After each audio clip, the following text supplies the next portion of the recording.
Adam Johnson, an American hockey player, has died in a horrible, horrible accident during a hockey game.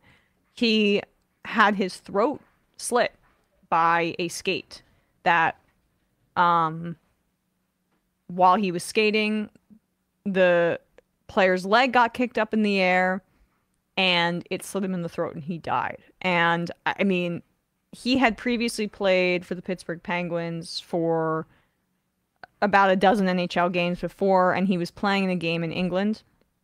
He was 29 years old. Rest in peace to Adam Johnson. I mean, I can't even imagine what his family's going through when you're playing the game you love to have that kind of accident, what his teammates are going through, honestly, and other people that were on the ice. But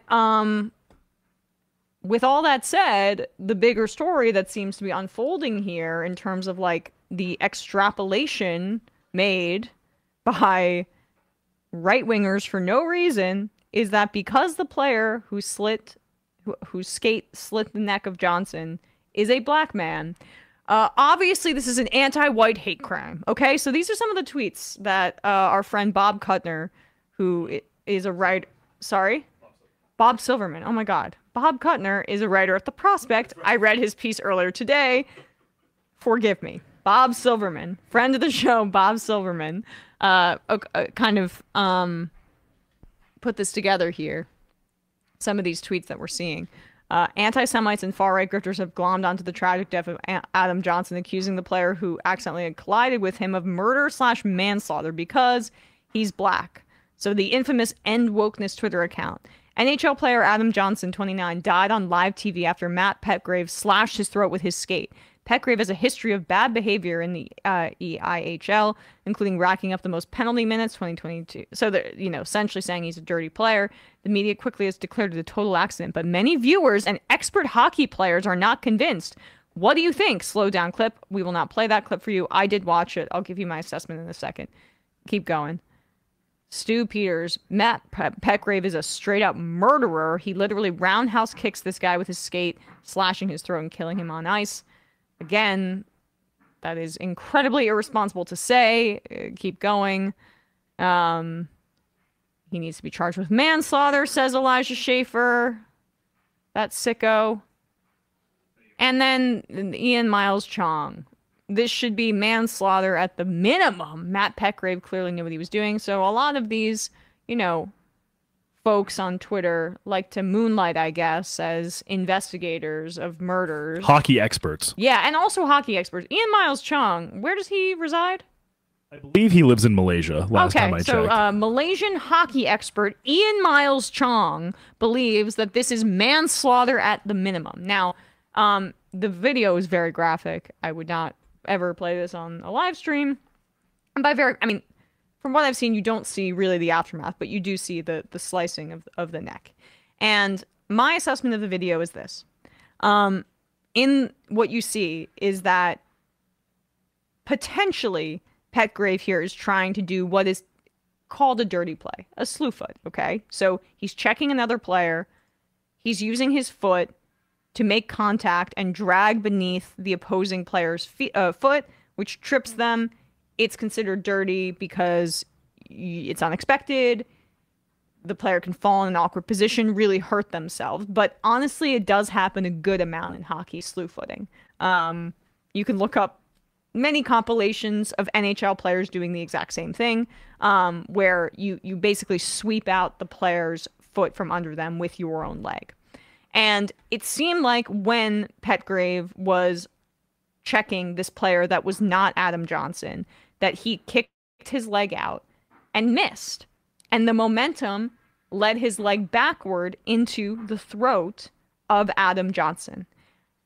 It's not a legal play to slew foot someone, but it is not an uncommon play in hockey. Ask anybody that's ever played hockey, not Ian Miles Chong, okay? But people who have played the sport before know that slew footing happens. Or Stu Peters, who, if you say his name fast enough, literally sounds like stupider. Or Elijah Schaefer, obviously, by the way. So, I mean, like the disgraced producer from Glenn Beck's program. But, like, the idea that this person who's playing a game even if it was a dirty play, which happens all the time. And it gets celebrated when Tom Wilson, for example, grabs Artemi Panarin's hair and brings him to the ground with his helmet off where his head almost hit the ice and he could have cracked his skull open. You have Capitals fans being like, what a tough guy.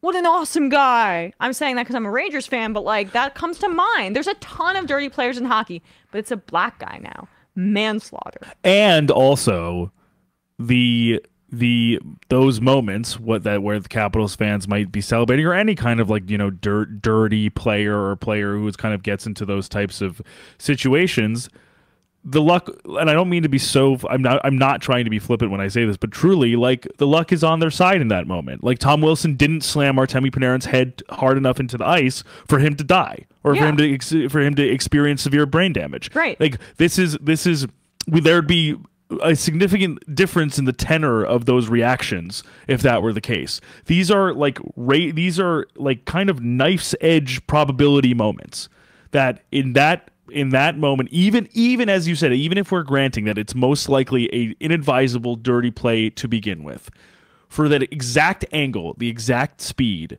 for that skate to slice that man's neck, killing him, is so incredibly unlikely. So unlikely. And which is what makes it so tragic, is that these things don't happen all the time. They don't happen every day. And there's certainly, at least in my estimation, barring some disclosure that Matt Petgrave is like a malicious psychopath, he is probably absolutely agonized that in playing a game in a British hockey league that he accidentally killed somebody. Yes, I mean, and it's not like they get paid a ton to play over there, because these guys had past NHL attempts and they just didn't make it in the league in North America. But like, I mean, let's be real here.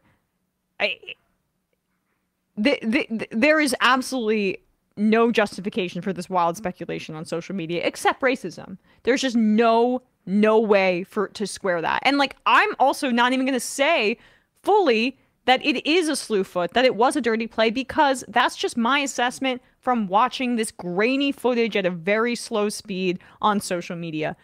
But I can 100% say is that manslaughter is an insane thing. Insane thing to accuse to go after somebody who is playing within the confines of an already violent sport. And there are plenty of dirty players in the NHL where an accident like this could happen. We've had incidents in the NHL where throats have been slit open. Richard Zednik, that was a friendly fire thing. It was by one of his own players. I mean, don't even look up that footage. You see the blood pouring on the ice. And survived. Clint Malarchuk, yeah. Yeah, I mean, the goalie. That's happened before in the NHL. Bigger picture.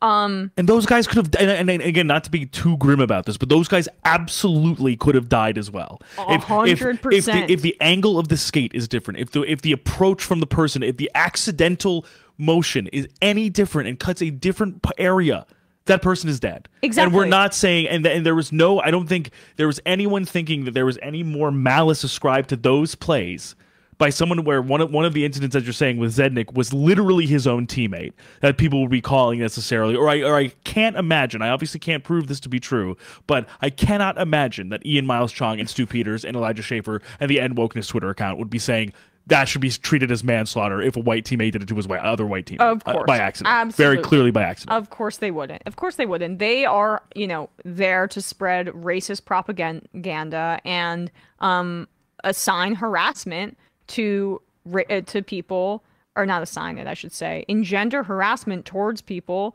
who, don't fit the vision that their audience wants for, like, America or for whatever country they reside in. It's disgusting. I mean, these people, they're social media influencers, whether it's Ian Miles Chong or Chaya Raichik, right? I mean, they are the scum of the earth, honestly. They just use their period of, like, time on this earth.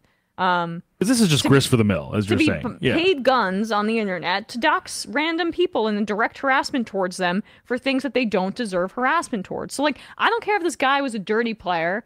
I mean, by the assessment of End Wokeness or whatever, clearly this was an accident. And this should be an opportunity to get the NHL to start wearing, I don't care if you don't think it looks cool, neck guards.